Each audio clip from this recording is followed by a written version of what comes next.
లక్ష్యాలు ఒకటే. First time నేను 95లో సీఎం అయ్యాను.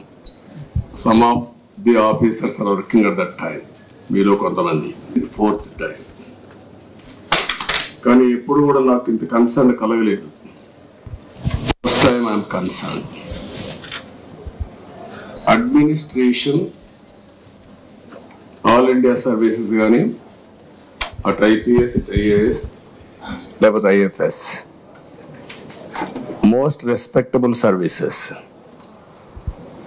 నేషనల్ ఇంటిగ్రిటీ కోసం కూడా ఒక స్టేట్ ఆఫీసర్స్ కాకుండా డిఫరెంట్ స్టేట్స్ నుంచి అలొకేషన్ ఇస్తారు.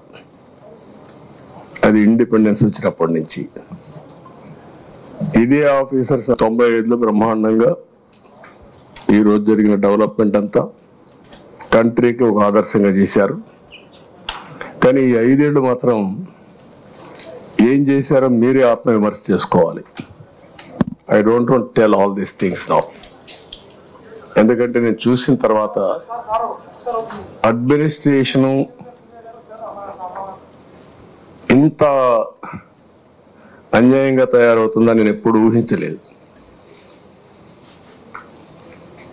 డెవలప్మెంట్ కూడా నేను చూస్తున్నాను, నిన్నటి నుంచి చూస్తున్నా. డిపార్ట్మెంట్స్ అన్ని కూడా డీఫంక్ట్ అయినాయి, సిస్టమ్స్ అన్ని కూడా డీరేల్ అయిపోయినాయి. నేను మాట్లాడతాను, నా మీద ఒక పవిత్రమైన బాధ్యత ఉంది. ఎప్పుడూ లేనంత ఫ్రస్ట్రేషన్, కమోషన్ ప్రజల్లో వచ్చిందంటే దానికి కారణం ఈ 5 ఏళ్ళు ఈ రాష్ట్రంలో జరిగినటువంటి పనులే కారణం. ఇప్పుడు డెమోక్రసీ అనేది ప్రజల అభీష్ట ప్రకారం మనం పనిచేయాల్సిన అవసరం ఉంటుంది. ఆ విధంగా సరే, నేనేదో బాధతో నాకు జరిగిన అన్యాయం కాదు నేను మాట్లాడేది. నాకు జరిగిన అన్యాయం నేను ఎప్పుడూ మాట్లాడను. కానీ రాష్ట్రానికి జరిగిన అన్యాయం అవన్నీ మళ్ళీ ఒకసారి మాట్లాడతాను మీ అందరితో.